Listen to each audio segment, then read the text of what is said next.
এই চ্যাপ্টারের লাস্ট ক্লাসে আমরা জানবো ইলেকট্রনের কক্ষপথ সম্পর্কে। তো যারা আগের ভিডিওগুলো দেখোনি, ডিসক্রিপশনে লিঙ্ক আছে, তোমরা অবশ্যই দেখে নিও, দিয়ে আজকের ভিডিও শুরু করিও। তাহলে আজকে আমরা বলছি দেখো ইলেকট্রনের কক্ষপথ এগুলো কি হয় জানবো। তো আমরা জানি ইলেকট্রন দেখো নিউক্লিয়াসের বাইরে অবস্থান করে, এগুলো আগে সব ভালোভাবে দেখেছিলাম, তোমরা দেখে নিও। তাহলে এবার দেখো আমরা মানছি এগুলো হলো ইলেকট্রনের কক্ষপথ। দেখো ইলেকট্রনের কক্ষপথ একদম প্রচুর, এমনকি মানে ইলেকট্রন যে কোথায় থাকবে বা কোথায় থাকবে না প্রচুর এখানে অনেক কিছু জানার আছে। মানে একটা ইলেকট্রনের শক্তির ওপর অনেক কিছু ডিপেন্ড করে। তারপরে ইলেকট্রনের মানে কখন জাম্পিং হবে বা ইলেকট্রন একটা কক্ষ থেকে কখন যাবে অন্য কক্ষে, সব কিছু আমরা জানবো। তাহলে দেখো মানছি এটার মধ্যে ইলেকট্রন এগুলো ধরো আছে। তাহলে প্রথমে আমরা জানবো যে কতটা পরিমাণে কিভাবে ইলেকট্রন থাকে সেগুলো সম্পর্কে। তাহলে ইলেকট্রনের কক্ষপথে দেখো যখন নিলস বোর বলেছিলেন যে ইলেকট্রনের মধ্যে যখন ইলেকট্রন ঘোরে তখন কোনো শক্তির শোষণ বা বিকিরণ হয় না, এটা আগের দিন বলেছিলাম। এবার এই যে শোষণ এবং বিকিরণ হয় না, তার মানে একটা ইলেকট্রন যখন কোনো কক্ষপথে ঘুরবে তখন সেটার মধ্যে সমান পরিমাণে শক্তি থাকবে। দুটো ইলেকট্রন ধরো আছে, তাহলে সমান পরিমাণে শক্তি থাকবে। আচ্ছা, এবার যে শক্তিগুলো আছে দেখো সেটা যখন আমরা বাইরের দিকে যাব, মানে যত বাইরের কক্ষ যাব তখন সেই শক্তির মানটা ধীরে ধীরে বৃদ্ধি পায়, এবং যখন আমরা কেন্দ্রের দিকে যাব মানে নিউক্লিয়াসের দিকে তখন শক্তির মানটা ধীরে ধীরে কমবে। আমি দেখো সবকিছু বলবো ডিটেলসে। তাহলে প্রথমে আমরা জানি যে কিভাবে ইলেকট্রনগুলো থাকে। তো ইলেকট্রন থাকার দেখো প্রথম নিয়ম হলো যে ইলেকট্রনগুলো আমরা নাম, তাহলে যে প্রথম যে কক্ষ আছে সেটাকে আমরা কে দ্বারা প্রকাশ করব, তারপরে এল, তারপর ধরো আমি আরেকটা দেখাচ্ছি এভাবে, কে এল এর পর কি হয় এম, তারপর ধরো আরেকটা দেখাচ্ছি এইভাবে যাবে কে এল এম এন। এইভাবে ইলেকট্রনের কক্ষগুলো আমরা নামকরণ করি, মনে রাখবা। এবার ইলেকট্রনের মধ্যে কতটা ইলেকট্রন থাকতে পারবে, মানে কোন কক্ষতে, যেমন ধরো একটা ঘর আছে, তাহলে যদি বড় ঘর থাকে তাহলে বেশি ইলেকট্রন থাকতে পারবে, ছোট ঘর যদি হয় তাহলে কম, মানে কম মানুষ থাকতে পারবে। তো এইভাবে দেখো আমরা শিখবো। তাহলে প্রথমে যদি বলা হয় কে, তাহলে কে তে মনে রাখবা দেখো দুটো ইলেকট্রন থাকতে পারে। এটা আমরা কিভাবে জানলাম, এখানে একটা দেখো সূত্র আছে। সূত্র হলো ইলেকট্রন যেটা আছে সংখ্যাটা হবে 2n এর স্কোয়ার। এন মানে এখানে কক্ষের যে নাম্বার আছে সেটা, এন ফর নাম্বার। এবার দেখো এক্ষেত্রে যখন আমরা কে এর মান বসাবো তখন কে তে কত হয়ে যাবে, এন এর মান 1, এল মানে কত 2, এটা কত নম্বর 3, এটা কত নম্বর 4, এইভাবে। তাহলে এবার দেখো সূত্রতে যখন লিখবো আমরা কে এর ক্ষেত্রে, তাহলে কে এর ক্ষেত্রে কত হবে 2n এর স্কোয়ার মানে 1 এর স্কোয়ার, কে মানে কত 1, তাহলে কে এর ক্ষেত্রে 1 এর স্কোয়ার মানে কত 2 একে 2। এল এর ক্ষেত্রে দেখো এল 2 ইন্টু কত হবে 2 এর স্কোয়ার, তাহলে কটা হয়ে যাবে 8, দেখো 4, 4 দুগুণে 8। এম এর ক্ষেত্রে হবে 2 গুণিত 3 এর স্কোয়ার, তাহলে 2, এটা দেখো 3 তিরিক্ষা 9, 9 দুগুণে 18, তাহলে 18। তারপরে এন ধরো বললাম, তাহলে এন কত হয়ে যাবে 2, 4 এর স্কোয়ার কত হয় 4 4 16, 16 16 গুণে কত হয় 32। তারপরে এভাবে ধরো আমি পরপর লিখলাম। তাহলে দেখো ইলেকট্রনগুলো এইভাবে আমাদের কক্ষের মধ্যে থাকে। এখানে আমাদের সূত্রটা মনে রাখবো তোমরা 2n এর স্কোয়ার, এটা আমি লিখিয়ে দিব। এই সূত্রের সাহায্যে এই ইলেকট্রনগুলো থাকতে পারে।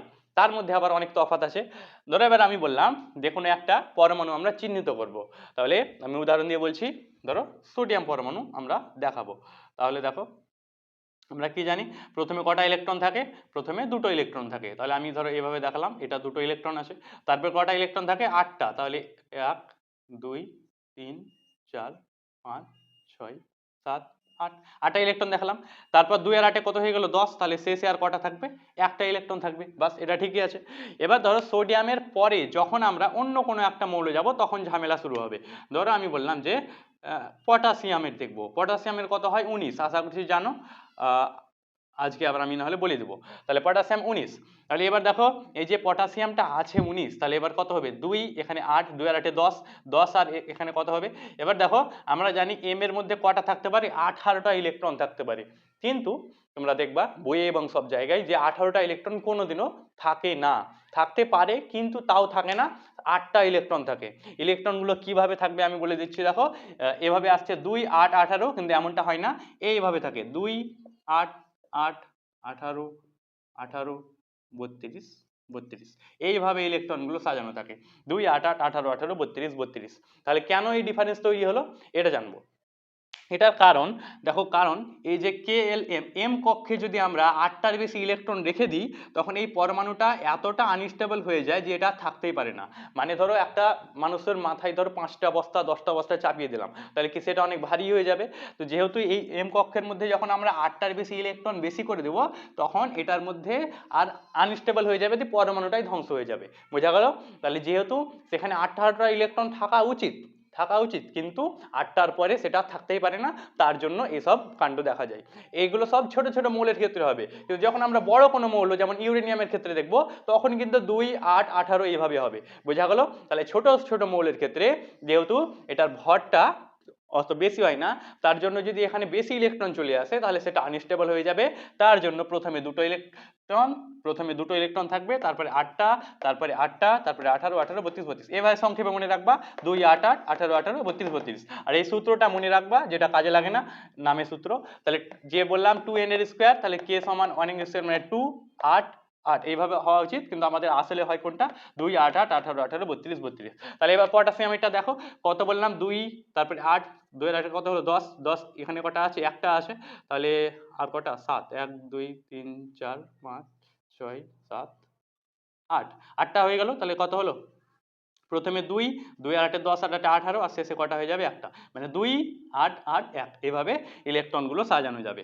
তাহলে বললাম একটা পরমাণুর মধ্যে যে যতগুলি কক্ষ আছে তো সেগুলোর মধ্যে ইলেকট্রন 2n² সূত্রে থাকে, কিন্তু সেই সূত্রটা ছোট ছোট মৌলের ক্ষেত্রে কাজে লাগে না, এটা মনে রাখো। এটা আমি লিখিয়ে দিচ্ছি, তোমরা লিখো। কক্ষের ইলেকট্রন সংখ্যা 2n², এটা লিখো। কে কক্ষে থাকে দুটো ইলেকট্রন, এভাবে লিখো। এল 8টা ইলেকট্রন, সব লিখো এগুলো। এম সমান দেখো 18টি ইলেকট্রন। এন সমান 2 × 4² 32টি ইলেকট্রন। কিন্তু এবার লিখো নিচে, কিন্তু বাস্তবে 2, 8, 8, 18, 18, 32, 32টি ইলেকট্রন দেখা যায়। এইভাবে ইলেকট্রনগুলো দেখা যায়, তোমরা এটা লিখে নাও। এবার দেখো আমরা ইলেকট্রন বিন্যাস সম্পর্কে জানবো, মানে একটা পরমাণুর আমরা কিভাবে ইলেকট্রন বিন্যাস নির্ণয় করতে পারি, এগুলো তোমাদের সব কিছু কাজে লাগবে। ইলেকট্রন বিন্যাস ক্লাস 10-এ আছে সব কিছু, তো অবশ্যই দেখো। আচ্ছা, যারা ভিডিওটি লাইক করোনি অবশ্যই একটু লাইক করে দাও এবং চ্যানেলটিকে সাবস্ক্রাইব করে দাও। নেক্সট এবার দেখো আমি বলছি ইলেকট্রন বিন্যাস। ইলেকট্রন বিন্যাস মানে কি, আমি ওটা থেকে শুরু করছি, পটাশিয়াম যেটা বললাম। দেখো ইলেকট্রন বিন্যাস মানে কোন কক্ষে কয়টি ইলেকট্রন থাকে সেটা নির্ণয় করা, খুবই সোজা।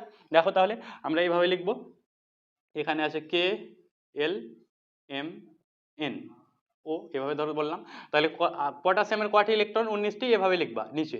এবার 19টি কত হয়, তাহলে প্রথমে দুটো, তারপরে 8টা, তারপরে 8টা, তারপরে কি হবে, 2, 8 আর 8, 10, বলো 18, 18 আর 1, 19, এভাবে। তারপর ধরো আমি বললাম যে সোডিয়াম ধরো আছে, সোডিয়ামের 11টা ইলেকট্রন হয়, তাহলে 2, এল এর মধ্যে 8টা হবে, এম এর মধ্যে কটা হবে, দেখো 2 আর 8, 10, আর এখানে কত হবে, 1টি হবে।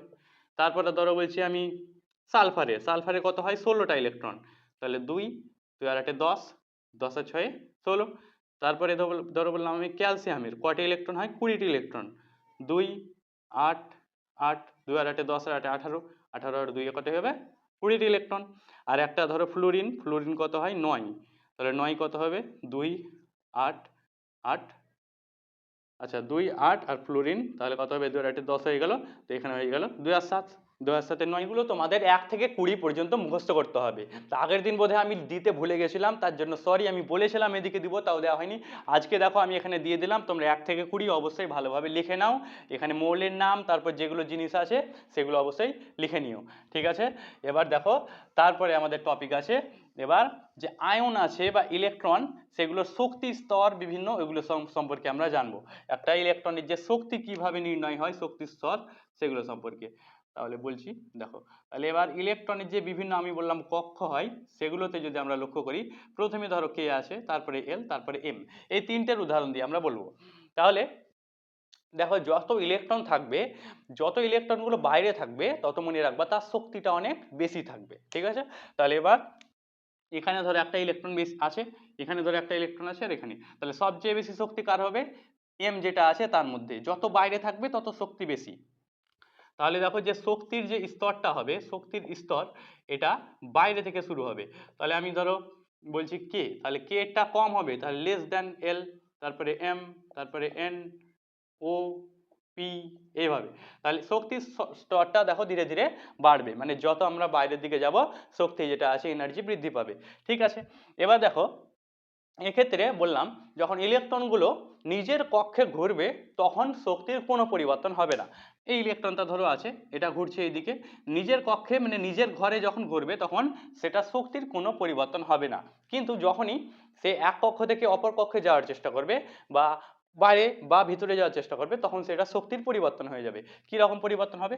দেখো, ধরো এই যে ইলেকট্রন আছে যখন বাইরে যাওয়ার চেষ্টা করবে তখন শক্তি সেটার মধ্যে বেড়ে যাবে। এটা কেন বেড়ে যায় সেটা বলবো।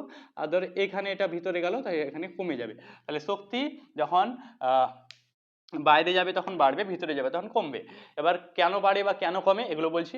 দেখো, যখন সূর্য রশ্মি কোনো একটা পদার্থের মধ্যে বা আলোক রশ্মি বা কোনো একটা ধরো অতিবেগুনি রশ্মি আছে, সেগুলো যখন ইলেকট্রনের মধ্যে পড়ে তখন সেটার মধ্যে শক্তি চলে আসে। মানে বাইরের শক্তি যখন ইলেকট্রনের মধ্যে চলে আসে তখন তার শক্তিটা বেড়ে যায় দিয়ে কমে যায়, চলে যায়। আর শক্তি কখন কমতে পারে? ধরো কোনো আমরা ঠান্ডা জায়গায় কোনো একটা জিনিসকে রাখলাম, দিয়ে সেখানে পরিবেশ তার তাপ শোষণ করে নিল, তাহলে তাপ শোষণ করার ফলে সেটা শক্তি কমে যাবে, দিয়ে এগুলো আবার ভিতরের দিকে চলে যাবে। তো এইভাবে ইলেকট্রনের দেখো যাওয়া আসা যে আদান প্রদানটা হয়। ঠিক আছে, তাহলে শক্তি দেখো যখন বললাম বৃদ্ধি পায় তখন ইলেকট্রনগুলো বাইরে যাবে এবং শক্তি যখন কমবে তখন ভিতরের দিকে যাবে। এটা একটু পয়েন্ট আমরা বলছি, লিখো। ইলেকট্রনের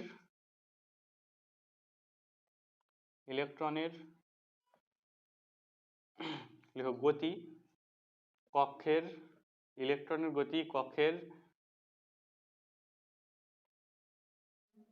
ভেতর দিকে হলে শক্তি হ্রাস পায়, শক্তি হ্রাস পায়। আর একটা পয়েন্ট লিখো, ইলেকট্রন নিউক্লিয়াস থেকে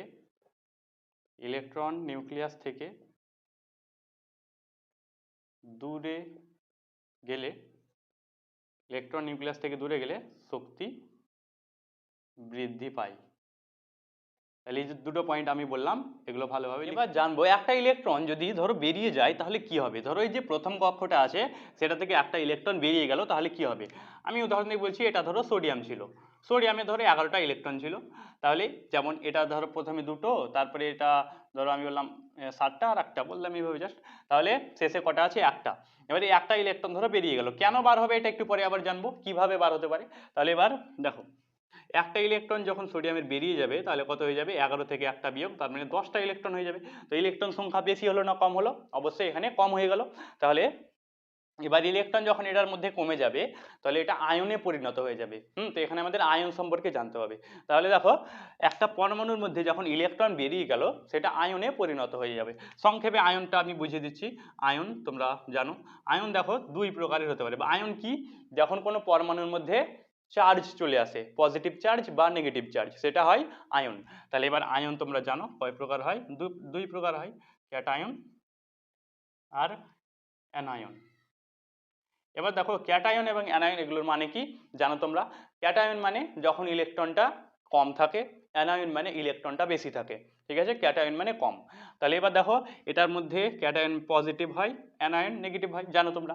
এবার দেখো, এক্ষেত্রে যে আয়নে পরিণত হলো, তো কি কি প্রক্রিয়ায় আয়নে পরিণত হতে পারে সেগুলো আমরা জানবো। তাহলে একটা পরমাণু থেকে যখন ইলেকট্রন বেরিয়ে যাবে, ধরো একটা ইলেকট্রন আমি বললাম এটা বেরিয়ে গেল, তাহলে এবার এটা যে আয়নে পরিণত হয়ে গেল, তো এটা কি আয়ন হবে সেগুলো আমরা জানবো। তাহলে দেখো, যখন ইলেকট্রন বেরিয়ে যাবে সেটা ধনাত্মকে হয়ে যাবে, পরিণত হয়ে যাবে। কারণ আমরা জানি ইলেকট্রন নিজে কি হয়? মাইনাস হয়, নিজে নেগেটিভ হয়। তো যেহেতু ইলেকট্রন নিজে নেগেটিভ, তাহলে এই যে নতুন যে পরমাণুটা তৈরি হয়ে যাবে সেটাও কি? নেগেটিভ। তার জন্য এটাকে আমরা বলবো একটা ক্যাটায়ন। তাহলে ক্যাটায়ন হলো। এবার দেখো, এই যে আয়নটা তৈরি হলো, এই আয়নটা কি কিভাবে হতে পারে আমি বলছি। প্রথমে দেখো একটা পদ্ধতি আছে, সেটাকে দেখো তাপ দেওয়ার ফলে, মানে যখন আমরা পরমাণুটাকে অনেক বেশি গরম করব তাপীয় পদ্ধতিতে। তাহলে প্রথম যে দেখো তাপীয় পদ্ধতি,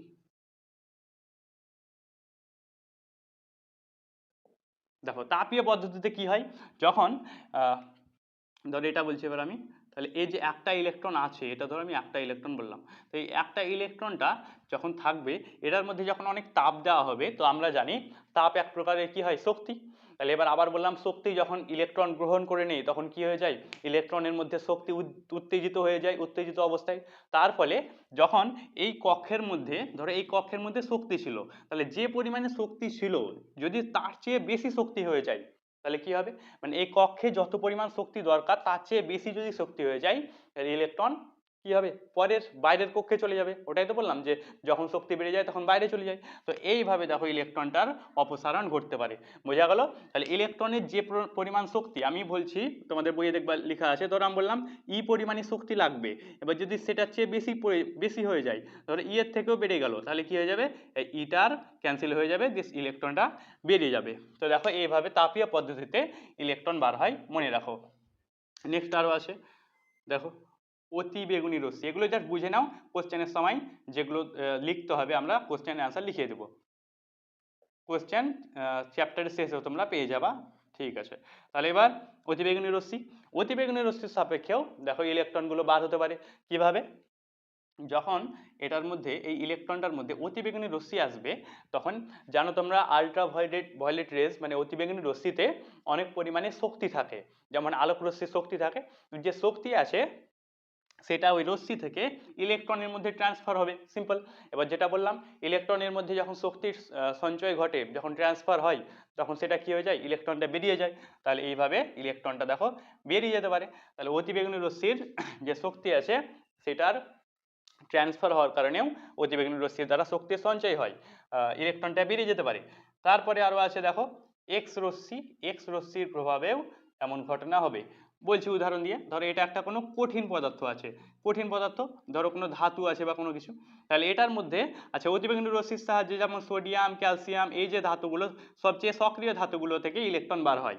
আচ্ছা এবার দেখো এক্স রশ্মির প্রভাবে কোনো একটা ধরো গ্যাস আছে, ধরো আমি বললাম হাইড্রোজেন গ্যাস আছে, তাহলে সেই গ্যাসের মধ্যে যখন এক্স রশ্মি পাঠানো হবে, বা কোনো একটা ধরো অন্য কোনো গ্যাস আছে, তাহলে সেই গ্যাসের মধ্যে দিয়ে যখন ইলেকট্রন রশ্মিটা পাঠানো হবে এক্স রশ্মি, তখন যে ইলেকট্রনগুলো আছে সেগুলোকে মানে এভাবে মনে রাখো যে ধাক্কা মারার মতো ধাক্কা মেরে পালিয়ে যাবে। ঠিক আছে, তাহলে যে ধাক্কা মেরে চলে গেল ইলেকট্রনগুলোকে অপসারণ করে দিবে। ধরো রশ্মিটা গেল ডাইরেক্টলি ইলেকট্রনকে ধাক্কা মারলো, যে ইলেকট্রনগুলো বেরিয়ে গেল। তাহলে এইভাবে এক্স রশ্মির মধ্যেও ইলেকট্রনের কারণে শক্তির কারণে ইলেকট্রনটা বার হতে পারে, এটা মনে রাখো। লাস্ট আর একটা পয়েন্ট আছে, ক্যাথোড রশ্মির মাধ্যমে দেখো ইলেকট্রনকে কি করা হয়, অপসারণ করা হয়। বলছি দেখো ক্যাথোড রশ্মি, এটা কি হয় তোমরা জানো, আমি বলেছিলাম একটা, দেখো এইভাবে এক্সপেরিমেন্ট বিজ্ঞানী থমসন করেছিলেন, আশা করছি মনে আছে, প্রথম পার্টে আমরা করেছিলাম, যারা দেখোনি দেখে নিবা।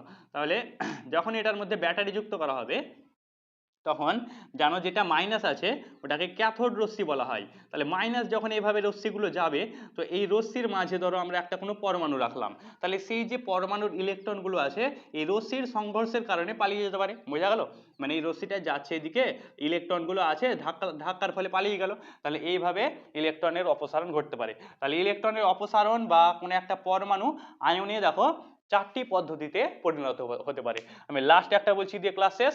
তাপীয় পদ্ধতিতে, যখন তাপের প্রভাবে ইলেকট্রনগুলো শক্তি পেয়ে যাবে। তারপরে অতিবেগুনি রশ্মি যখন অনেকটা বেশি হয়ে যাবে তখন ইলেকট্রনের অপসারণ করতে পারে। এক্স রশ্মির প্রভাবে ইলেকট্রনগুলো সরে যেতে পারে।